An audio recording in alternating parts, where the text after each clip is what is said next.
So I've been through everything so that I can share everything. But I have to be careful. Very, very careful with what I say because I am totally shadow banned everywhere, on every platform. I don't even bother trying to go on the new ones.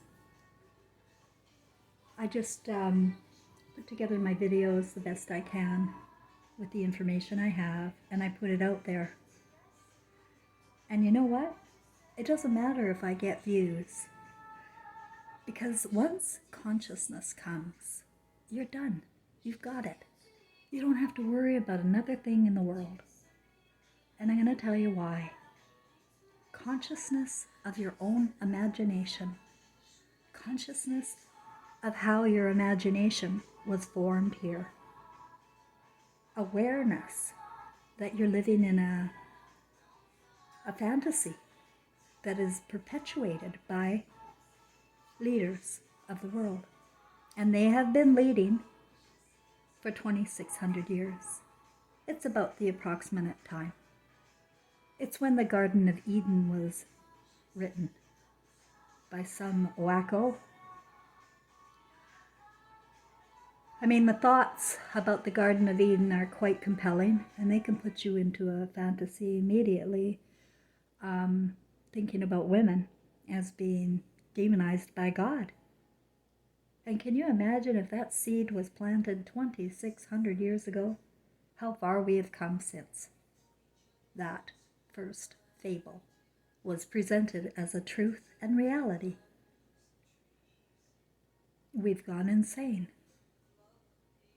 There's very little that can be done for the soul who lives in a fantasy, because we are not a fantasy. We are spirits. We are a part of a pie. And the pie is love. And the opposite to love is fear. And what did Moses do but bring fear? But bring fear about God, that he would have commandments. Those commandments were seeds. Once you get an idea in your head and you water it, perhaps you're watching other people and you're deciding, did that guy mess with his neighbor's wife? Did that guy not honor the God that Moses created? Did that guy kill someone? And what you're doing is you're darting your eyes around and watching people. Make sure they're not doing the bad thing. You know, because you think you're God and you're going to speak for God. Well, it's sort of true. Except the God you're speaking for doesn't exist. There is no God that would give any commandments, because we are God. We are of conscience. Left to our own devices, we would never engage in murder, rape, robbery. It is not who we are. But it can be. We can be formed. Our brains can be programmed with artificial intelligence, which is simply another word for lies, fiction, stories, fables, hypnosis, if you will. That's what hypnosis is. It's living in a fantasy. And sadly today, after Hollywood got through with the brains of man, these last 100 years have been a complete soul harvest. People are dying in fantasies, and they have no concept of reality after they die. We carry our imaginations with us. And the reason you're going to be free from this 3D matrix and be able to move on to 5D consciousness is because you're aware now. That's all you need. That's it. I'm pretty sure. That's all we need. Oh, my cat wants in.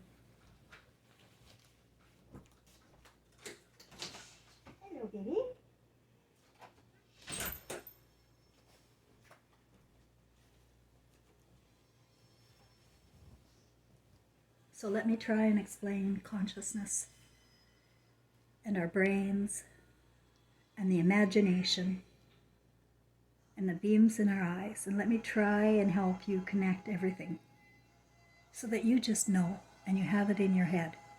And then maybe I can plant seeds and you can start seeing what I'm trying to show you. At least I tell you that's what I'm doing. I have to give you new perceptions because you're not going to get the truth here, not from anyone. You're not going to get the truth from your television. You're not going to get it from your professor at university.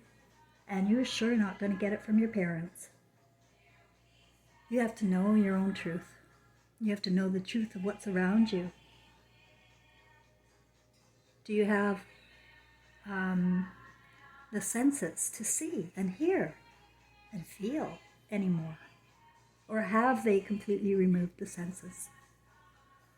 If they have, you're a reptile and you're crawling around life on a channel thinking you're allowed to do things that your conscience will never tolerate later.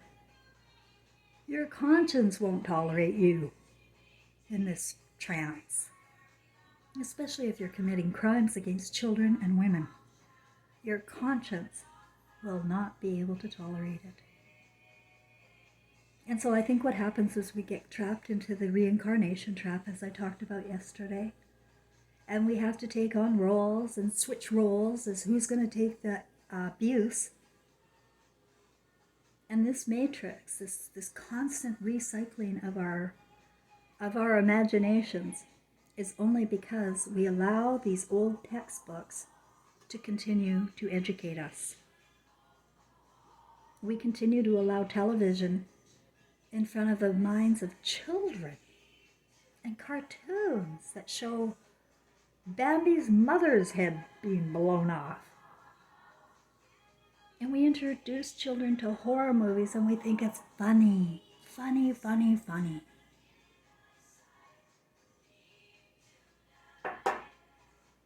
You have a conscience under this ego, under this trance. You're not the same person. You're a completely different soul. Trust me. Ego and spirit have nothing in common. We got so many egos running around as pedophiles and sodomites and BDSM and all sorts of fantasies. They just want to have fun. It's a material world. It's a competitive world. And they immediately form your mind into being competitive and to going along with the collective. And who is forming the collective? But the books, the movies. They form the popular cultures into thinking, imagining. Be really careful of the people that ask you to imagine because they're bringing you into their world. And it may not be something you need in your imagination. Everybody has a right to their own imagination. Another word for imagination is garden. And that is where we live, in the Garden of Eden. This is hell. This is really hell, especially if you're a woman or a kid. This is hell. Or a right brain oriented man, like my son was and my father were. Right brain oriented people get demonized here. It doesn't matter if you're a man or a woman. But most right brain oriented people are women. It is our brain, the right brain. Now what we do with the right brain, we're supposed to do, is it comes from the heart. Now heart is heaven. It's a paradise. It's love. There's no fear. And out of this imagination of love, we can grow. We can expand consciousness to anything we want. We are magical in that way, that we manifest from our imaginations.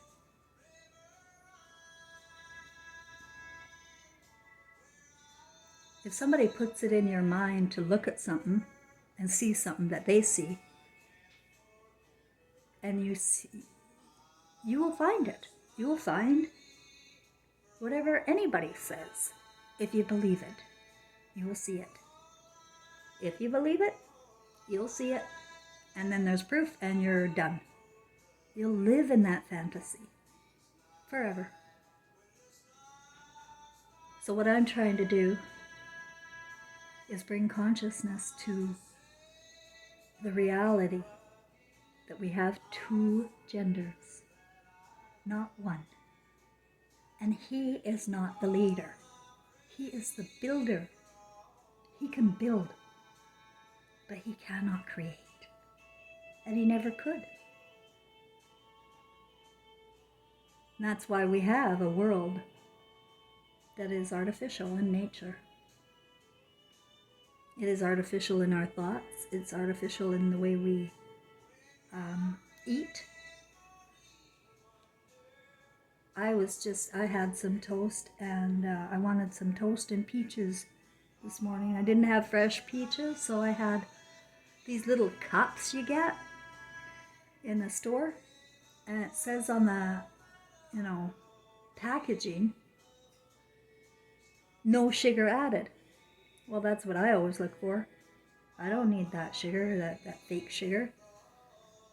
I just want the sweet taste of peaches. Can't we just have sweet peaches without sugar? Especially fake sugar? And I took a bite of it, and I just immediately, my senses are so alert, like they're really alert. I taste cancer. I literally can taste cancer.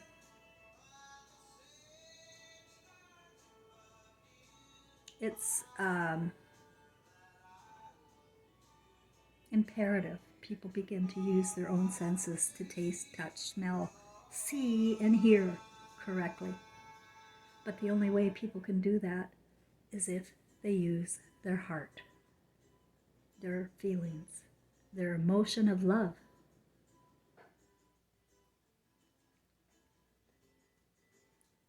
If you want heaven, gentlemen, it is in the heart of an uncorrupted woman or right brain individual.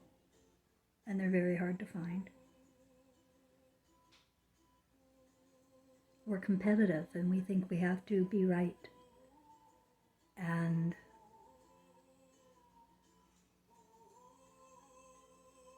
this competition is, people get pride and proud of themselves in the artificial world. But I've got to tell you that because your real self, your soul, your spirit, would never be able to tolerate what you're doing here. Never. You won't tolerate it. You'll want to come back and try again. And we do. We come back and try again, and we're willing to put up with all sorts of abuse here. Because we can't tolerate what we're doing. And we are not conscious. We are not conscious of reality. And the only reality I know now today is my own truth, my own feelings, and they come to me expressed through my art and through my thoughts and my own garden, my own imagination. I had to clear it out. I had to know for a fact that I am okay, that I've been fed lies, that I can't trust anything that I was taught here. Nothing.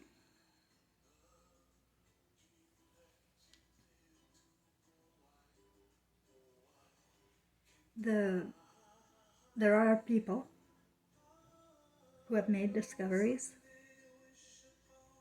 and their ideas often get stolen, given to a man, and then killed off. Women. I can't tell you how many women have invented, like, the miracles of our world. Their ideas come from their imagination in heaven. But somehow, some way, it got twisted real bad. It is twisted. And the artificial intelligence that we're building on the left brain dies every death. You won't have any intelligence to carry home. Because if it's artificial, it doesn't come with us. So you're stuck here, stuck in the third matrix. That's why you're stuck.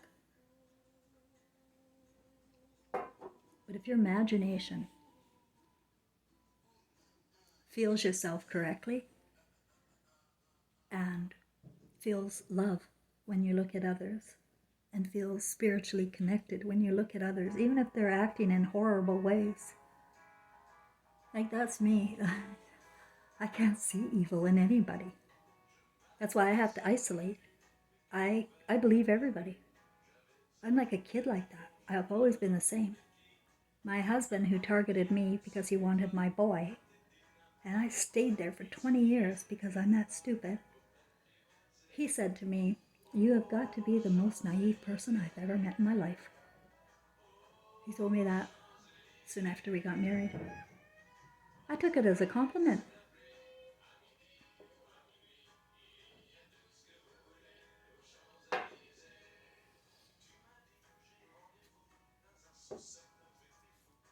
It's not a crime to be naive. It is a crime to deceive.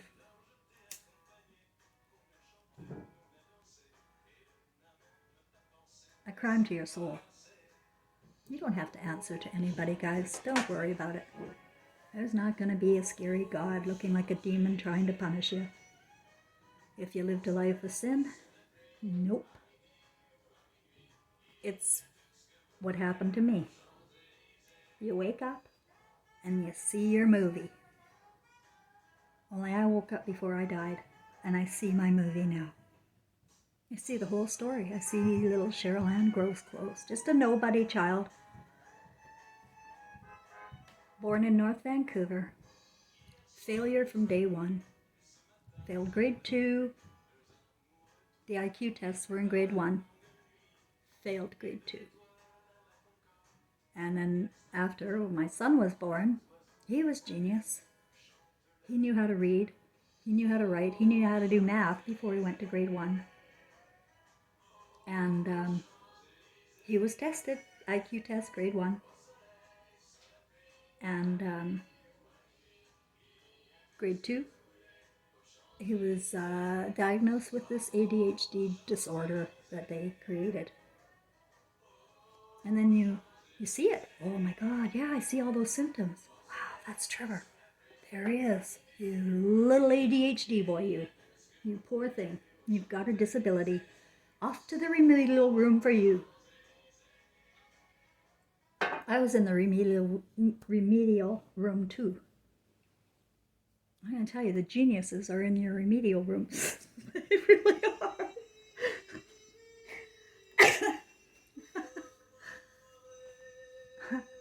All of them, yeah. That's who the meek are, guys. That's who we are. The ones that were failing. The ones that were demonized in school. Sadly, most of the meek turn to alcohol, drugs, or something else even worse, darker, and never catch on that they're fine. They're probably the closest thing to God that we can get. When you are naive, when you are humble, when you are a child, and you don't expect the worst.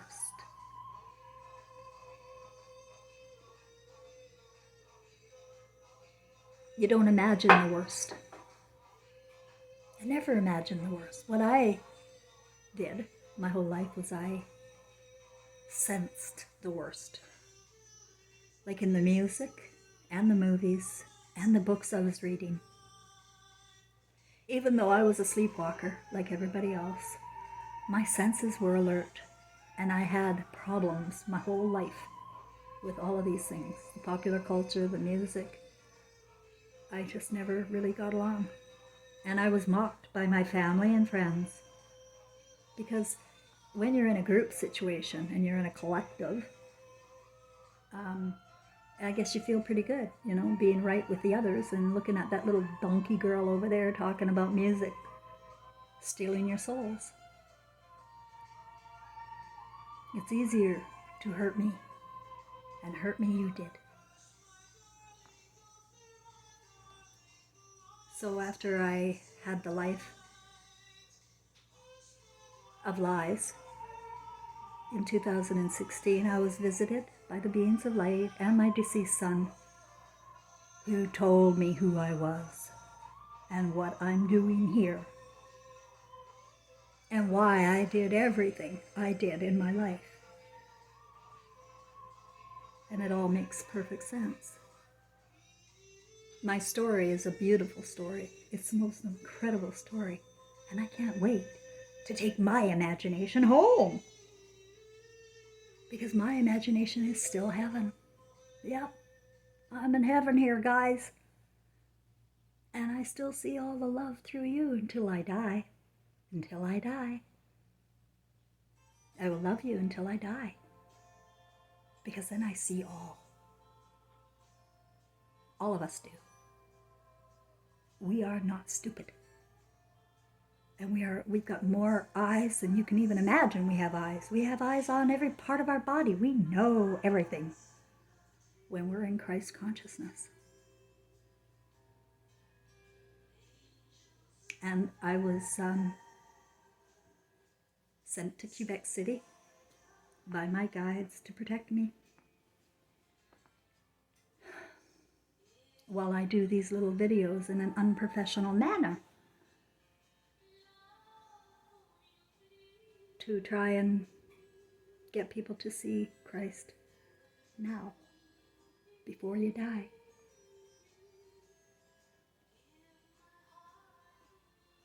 If you see Christ before you die, I don't think we have to go through this again. I am fairly certain of it. Yep. Because your imagination is eternal. And my imagination sees now exactly how fooled we became so early on. There's so many things I've done in my life that people would find very strange.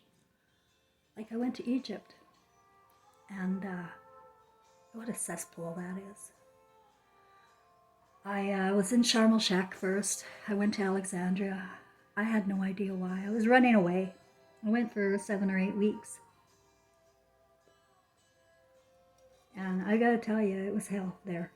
Like, if we're gonna, like, judge, we're gonna judge Egypt. I couldn't even go to the pyramids. I was sitting in the Hilton Hotel by myself because they wouldn't serve me food in the restaurant. I was a woman, a single, alone woman, and they won't serve you if you're alone in Egypt, in Cairo, at the Hilton. So I was stuck in my room, and I was looking out the window, watching the people, and saw the pyramids over there. I'm not going over there. I'm not going to the Nile, and I'm not going to the pyramids. They don't impress me. It looks like garbage to me. No, those were just the thoughts and feelings I had. I just didn't want to leave my room. But when I was there, I did a lot of thinking about Moses. And I went over to the mountains and the sand, and I looked at the Red Sea. I even almost drowned in the Red Sea. I was snorkeling. And you know what about the Red Sea? It can't be parted by man. He can think he can part seas. But if it can't happen now, it couldn't happen then. That's one way to look at things. If it can't happen now, it's a fantasy if you think it happened then.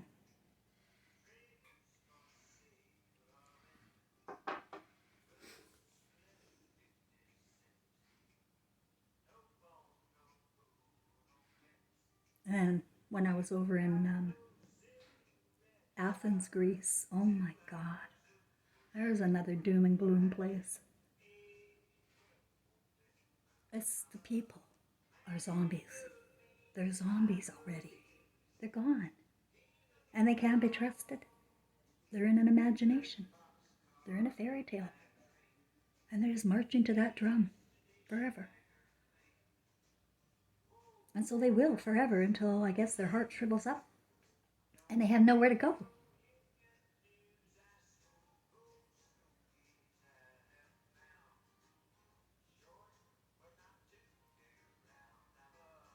If you get attracted to fantasies by your sexual gland, they've trapped your love for the whole of life into lust.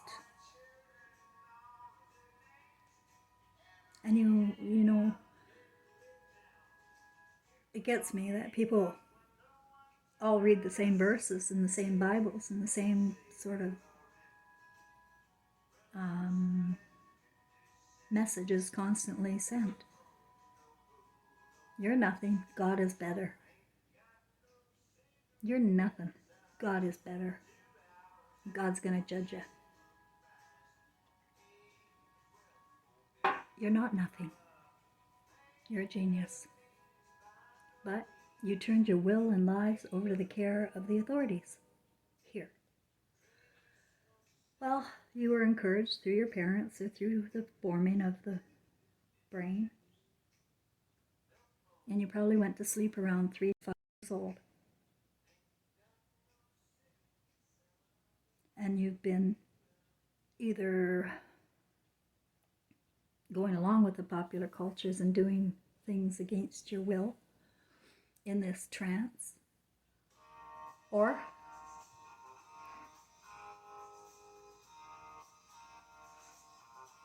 you died, like my son.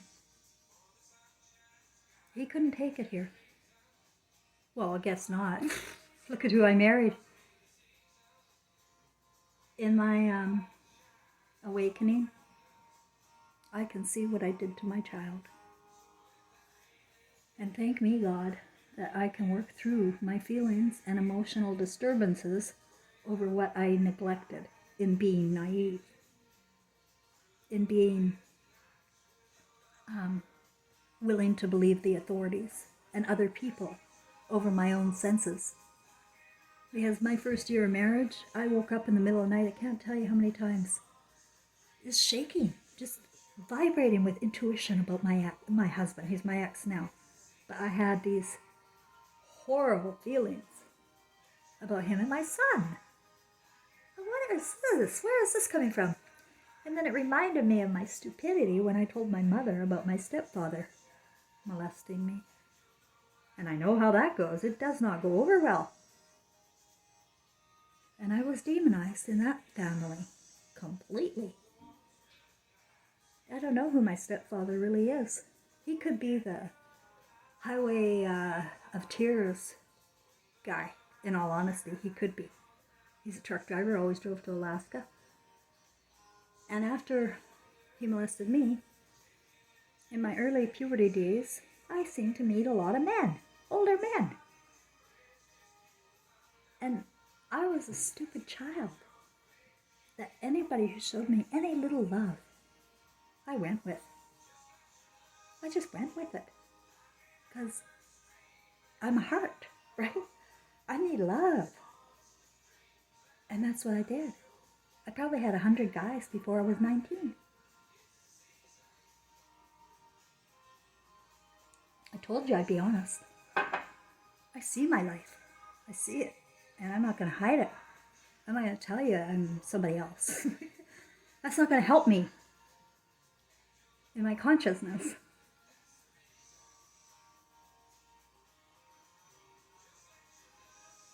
I mistook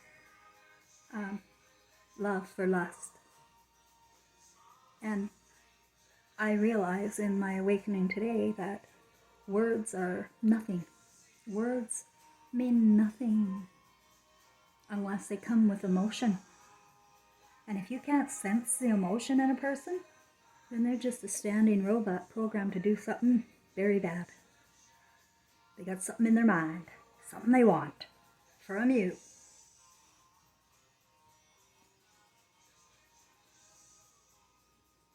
So I went homeless from British Columbia and I came to Quebec.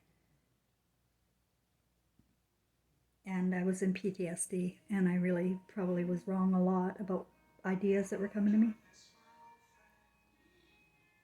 Because you go into a state of, it's dark, it's 4D. That's called 4D dark. And you just don't know what to think anymore. when you realize nothing in your life was ever true, and the people you trusted the most destroy you? But worse than the people that destroyed me was all of their supply. All of the people who believed in them. My stepfather, surrounded by love at his end last year, at 80-something years old, surrounded by love. And then my ex over there, now living in Seychelles in the islands of Vancouver, with his wife that looks just like me. He's got his little trophy so that it makes him look human. But he's not. He's not even human, guys. And everybody, including my granddaughter, believe in him. Why do they believe in him? They believe in him because he's the calm, cool, collected type. And I'm the crazy bitch. So it's easy, right? It's so easy. Can't you see? She's a bitch. Let's go over to Gary's. He's got a boat.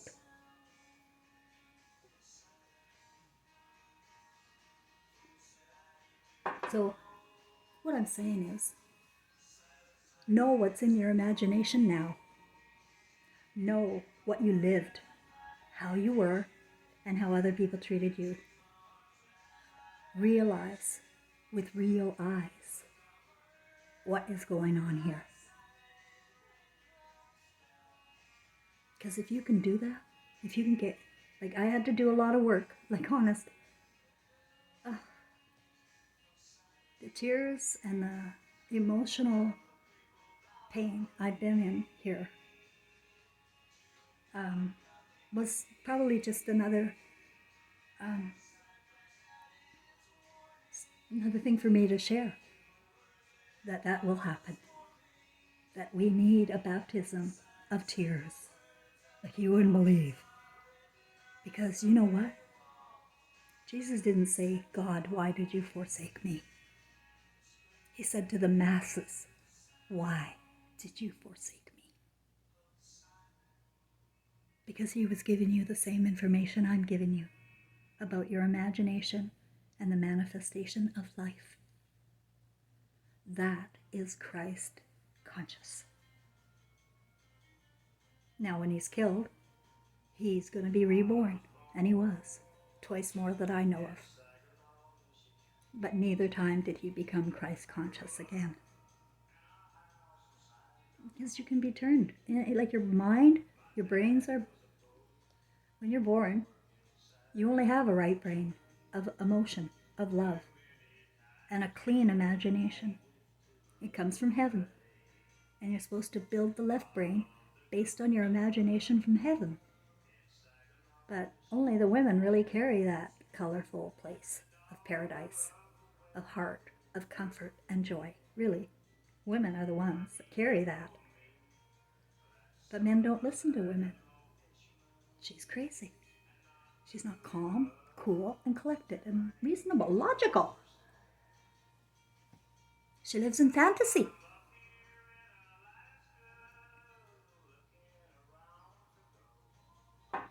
I got to experience everything. I see what goes on at the YWCA. I see what goes on at the food banks with the corporations and the patrons. I see what they're doing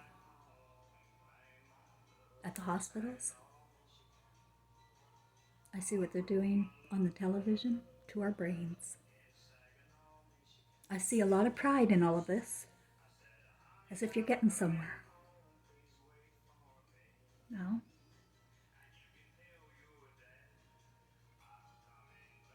I don't think there's going to be pride when you die.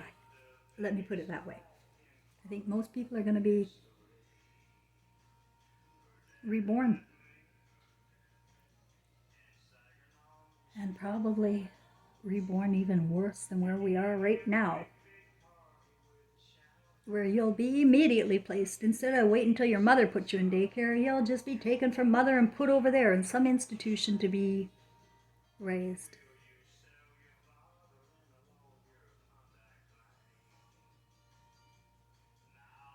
Anything artificial, please consider a lie and not fun and not going anywhere.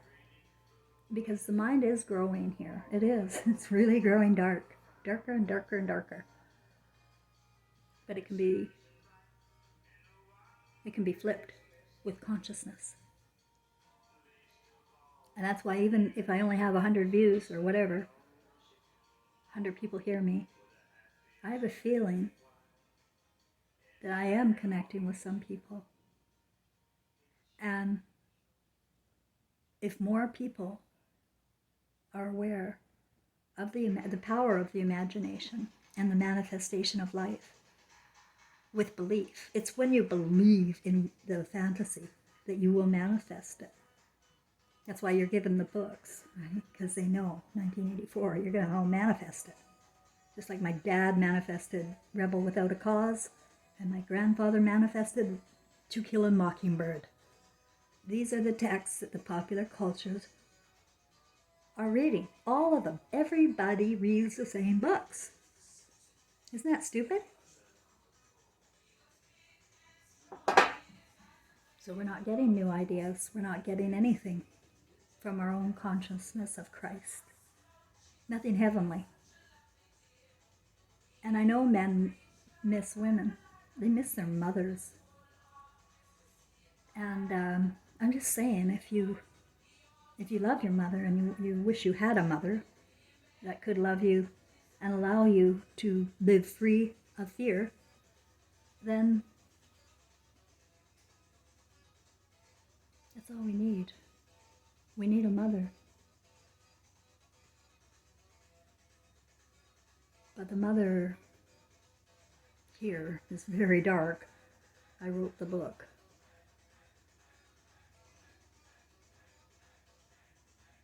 I think that's all I have. I just want to share that you don't want to be sitting around watching the news too much. Because every bit of the news has someone else to blame. Even the even the truthers. People are aware of the truth. Yeah, we got a corrupt government. Yeah, they're all pedophiles. They're all doing this and that. And they're destroying us. But they don't bring it home. They don't bring it home that we are a part of this tyranny. We killed Jesus.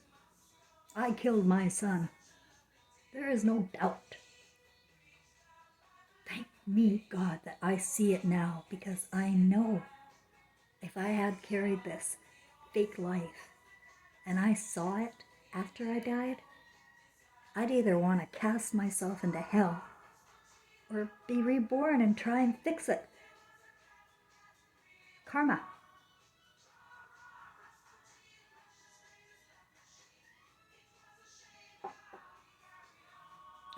My deceased son says that it doesn't matter if you find out while you're alive that you killed your own children or your parents or whatever, that you can recover your emotional wellness with a baptism of tears and an emotional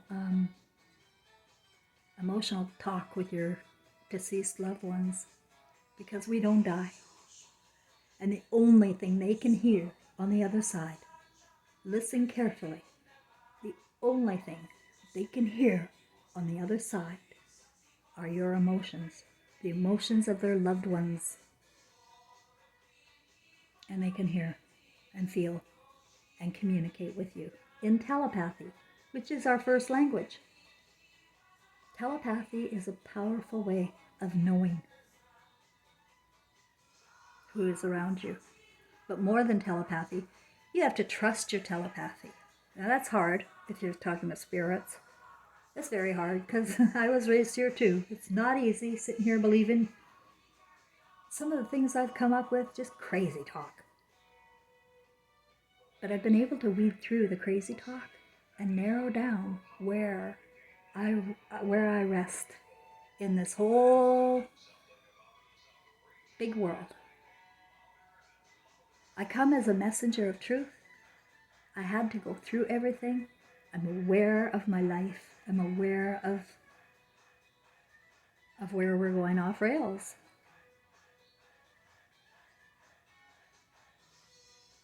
So if I can't save anybody, I don't worry. I don't have any fear. I'll just miss you.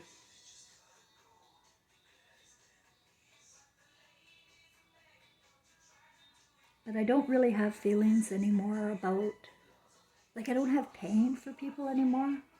Like the way I did my first 60 years. Oh my God, that's why everybody got away with everything with me. I could feel their pain. I'm going, oh, I don't want you to feel pain. I don't want to hurt your feelings and tell you the truth.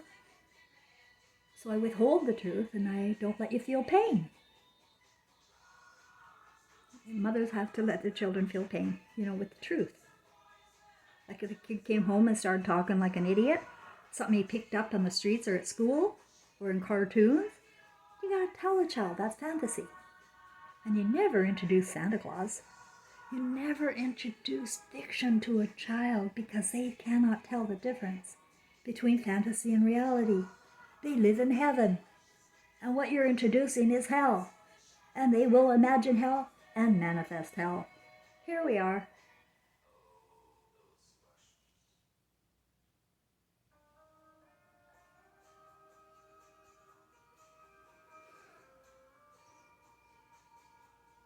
When after the beings of light came, I had so many miracles in my world and connections in my heart that just all came together like a beautiful song. And I am going to carry it home with me. But I just don't have any feelings.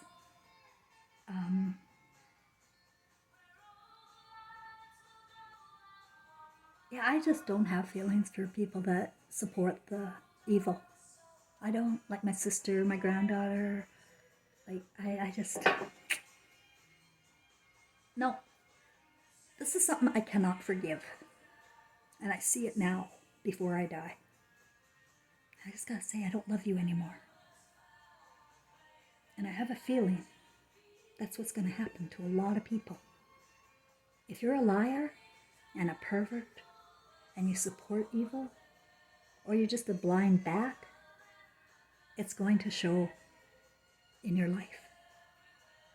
You can't be blind. You have to use your eyes with love, with the intention of knowing the difference between love and grooming. You got to know the difference between love and grooming.